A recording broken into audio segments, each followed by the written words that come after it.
मित्रांनो नमस्कार. महाराष्ट्रासह देशभरामध्ये सध्या चालू झालेल्या जेएनजींच्या आंदोलनाच्या नंतर उद्धव ठाकरेंनी आपला मोर्चा वळवला तो थेट सुप्रीम कोर्टाकडे आणि शिंदे गटाला सुटला घाम.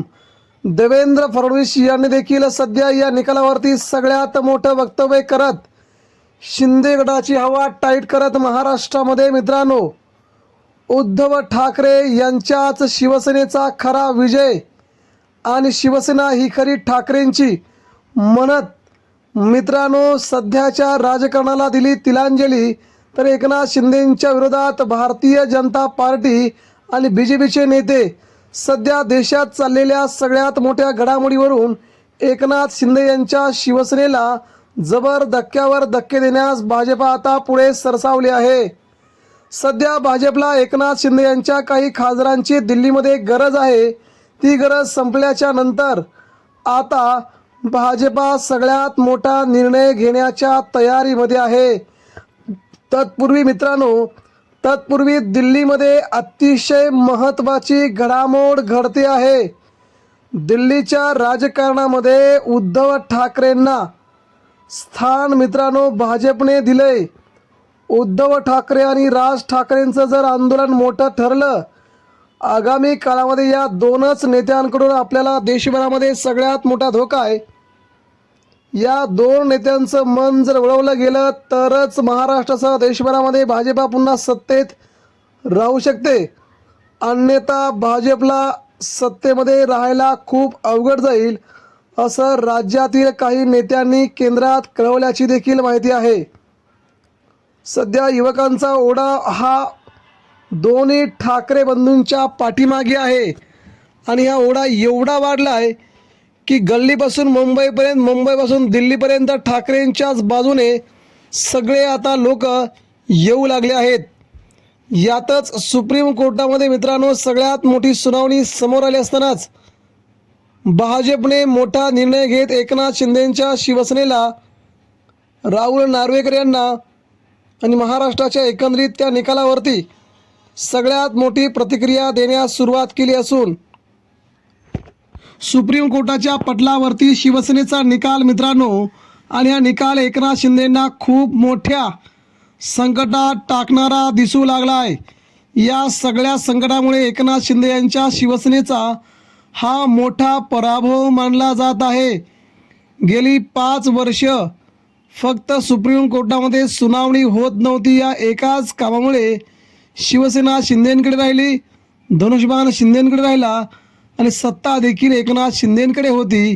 या एकाच कारणामुळे उद्धव ठाकरे यांच्या बाजूने लोक येत नव्हते.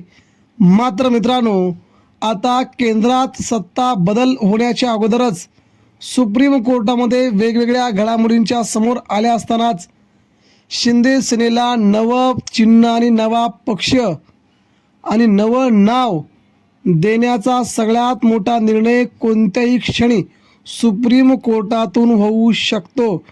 सुप्रीम कोर्टाचं सगळ्यात मोठं स्टेटमेंट समोर आलं आहे. एकनाथ शिंदेंच्या शिवसेनेला आम्ही दिलेला धनुष्यबाण हा काही दिवसांपुरता होता, तो काही दिवसांपुरता त्यांच्याकडे असेल असं सुनावणीच्या वेळेस आम्ही त्यांना सांगितलं होतं. शिवसेना नाव देखील त्यावेळेसच्या विधानसभा लोकसभा निवडणुकांपुरतं एकनाथ शिंदेंना देऊ केलं होतं. मात्र आम्ही तेव्हा स्पष्ट केलं होतं की जेव्हा हा निकाल लागेल त्यावेळेस आमचा अंतिम निर्णय असेल.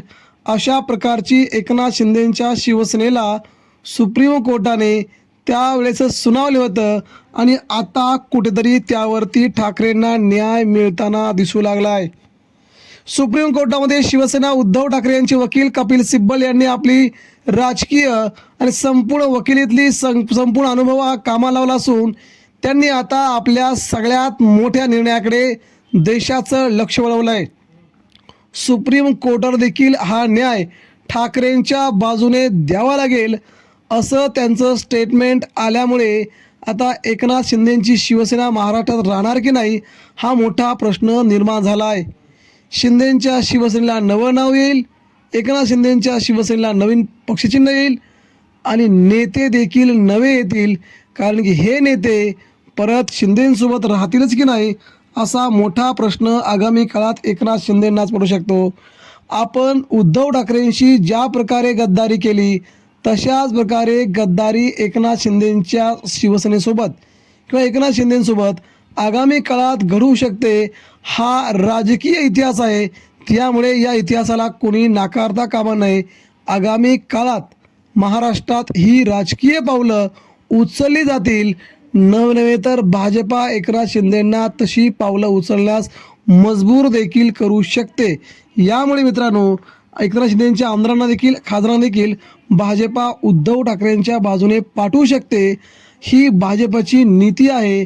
आपल्याजवळ जो जो येईल त्या पक्षाला संपवण्याचं काम भाजपने केलं आहे. आगामी काळामध्ये राज्याची सूत्र बदलतील. सुप्रीम कोर्टाचा निकाल ठाकरेंच्या बाजूने येईल आणि सगळे आमदार खासदार आणि मंत्री देखील पुन्हा फिरतील. मित्रांनो, ही राजकीय पटलावरील देशातली सगळ्यात मोठी घडामोड.